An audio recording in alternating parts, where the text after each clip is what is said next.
Pangulong Bongbong Marcos nilaglag na nga ba ng kanyang mga sariling kaibigan o mga sariling kakampi? May balita po tayo tungkol dyan.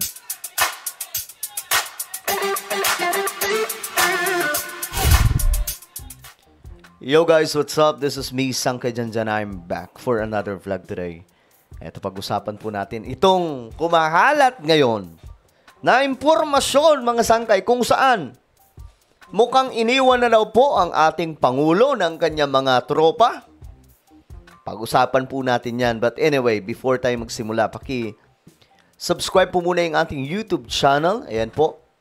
Tayo ay 1.5 million subscribers na. Parami po tayo ng parami. So kung ikaw ay hindi pa po nakakapag-subscribe at gusto mong mapabilang sa dumaraming mga solid Sangkay, makikita nyo po yung subscribe button sa baba ng video na to. I-click nyo lamang po yung subscribe, i-click ang bell at i-click nyo po yung all. Sa mga nanonood po sa Facebook, i-follow nyo po yung ating Facebook page. Alright, eto na. Eto po yung kumakalat ngayon, mga Sangkay. Nagkaroon daw po kasi, ito usap-usapan po ito ngayon kasi nagkaroon ng victory party, okay? Or Thanksgiving party ang alyansa ni Pangulong Bongbong Marcos. Pero isa lamang daw po ang pumunta. My goodness, ano mayroon, mga Sangkay? Alam nyo, pwede naman natin gawan ng reaction nito na, halimbawa, sabihin natin na baka hindi pumunta kasi may sakit or maybe may heartbreak pa kasi nga kakatapos lang ng eleksyon, natalo sila. Pwede natin sabihin yon. Pero yung realidad pa rin na pwede natin makita na madali pong mapansin ng tao, inisnab ang victory party ni Pangulong Bongbong Marcos at isa lamang ang pumunta. Tanging si Lito Lapid lamang. Why oh why naman? Bakit ganito ang nangyari? Okay. Yan po, mga Sangkay, usap-usapan po ito ngayon, no? May mga nagko-comment, gising na ang mga voters na Pilipino, kaya lagi kong sinasabi, walang problema. Saddam politician ang problema, voters. Okay. Ito, kahit po yung mga hindi nanalo, wala po sila eh. Mga nanalo dito, itong si Pia Cayetano, wala. O sige, let's say, intindihin na po natin yung mga talo. Marahil masakit pa para sa kanila. Pero yung nakapagtataka ito. Nakapagtataka to Mismong mga malalapit ito kay PBBM, wala. Isa sa halimbawa, si Erwin Tulfo. Ayan. Bakit wala si Erwin Tulfo? Alam po natin yan, na close po sila ni PBBM. Hindi nang iwan kay PBBM from the start. So anong nangyari kay Erwin Tulfo? Hindi pumunta. Si Tito Soto, wala din. Isa po sa malapit. Bakit kaya, no? Eto, si Camille Villar, gets na po natin yan. Na hindi talaga siya pupunta. Kung hindi siya pupunta, gets na natin yan. Talagang ganun talaga. Masakit po sa kalooban niya. Pinapaimbestigahan ni PBBM ang prime water ng kanyang pamilya. Si Pia Cayetano naman, ano to magigets din po natin kung hindi siya pupunta kasi nga Cayetano po yan di ba? Alam naman po natin na si Senator Alan Cayetano, DDS yun. Si Lacson, nakapagtataka din hindi pumunta. Pero si Lacson kasi ang nagsiwalat, mga Sangkay, tungkol po sa mukhang sinabutahing makinarya nila PBBM. Kasi ang goal nila, manalo silang lahat Yun ang goal nila, manalo silang lahat. Pero bakit hindi sila nanalo? Ano kaya ang reason? Totoo bang sinabutahin sila, mga Sangkay, ng sarili nilang kakampi? Kasi mayroon pong mga sinasabi na, yung kasi nila, yung gumagalaw sa loob, wala gaanong advertisement, tapos wala mga tarpaulin. Yun yung kanilang sinasabi, kaya natalo. Ngayon, ito, basahin po natin yung balita. Yan. Si Lapid lang pong pumunta. Diyos mio, Marimar. Medyo nakakahiya to, ha? Sorry. Anong nangyari? Tanging si Senador Lapid lamang ang sumipot sa Thanksgiving party na ikinasa ng Alyansa para sa Bagong Pilipinas.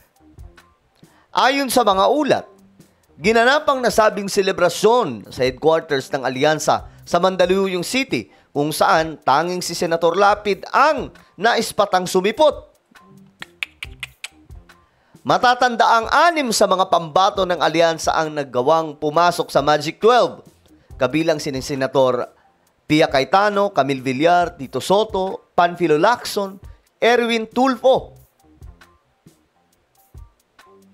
Bakit kaya, no?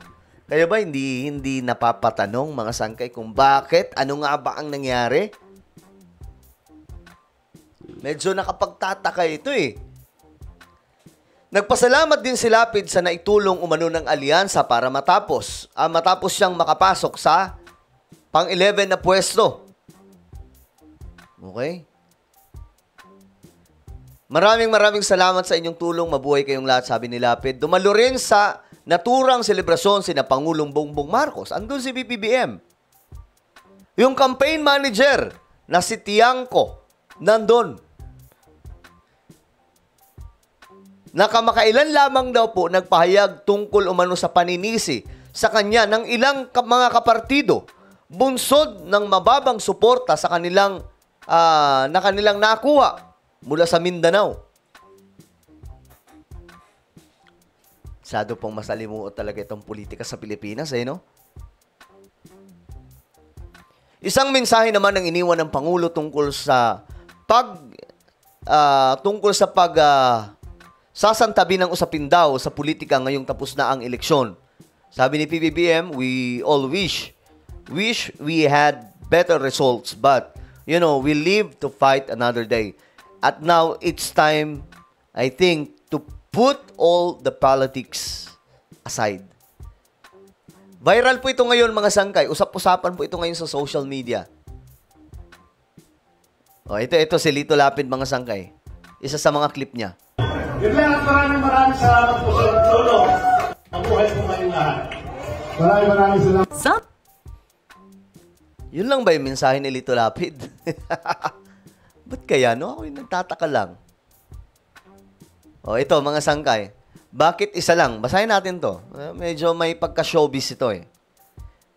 Maraming nagtaka kung bakit tanging si Senador Lapid lamang ang dumalo sa Alyansa para sa Bagong Pilipinas, isang pagtitipong pinangunahan ni Pangulong Bongbong Marcos.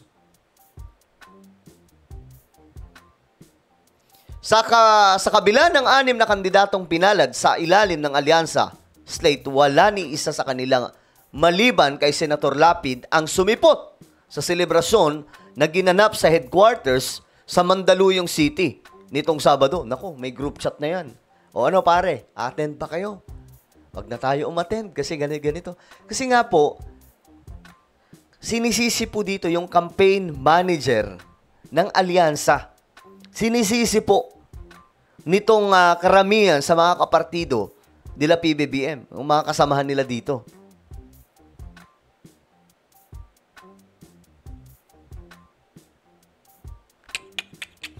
Why?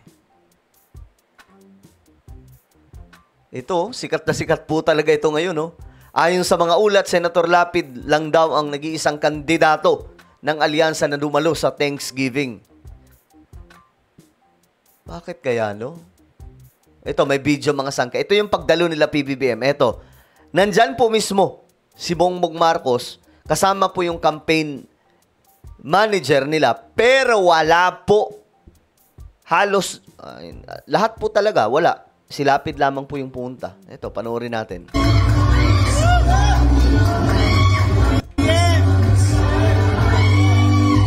Kawawa din no? Parang, siguro, nagulat din po si Pangulong Bongbong Marcos. Teka lang, ba't wala dito yung mga kakampi ko? Nung araw ng pangangampanya, magkakasama sila, tapos ngayon wala na. Napaganon pa yung Pangulo.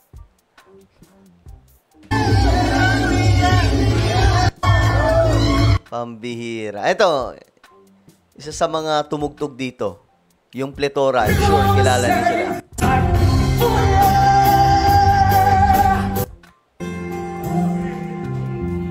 Yun, no?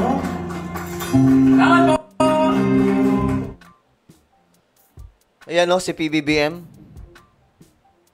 Wala po. Sila lamang po yung naroon, mga sangkay. Ngayon, sa mga siguro may mga idea kayo. Anong nangyari? Ano sa tingin nyo? Bakit wala? Lalong-lalo na si Erwin Tulfo, close na close yan kay PBBM. Tingin nyo ba, ilalaglag na po si PBBM ng kanyang mga kakampi?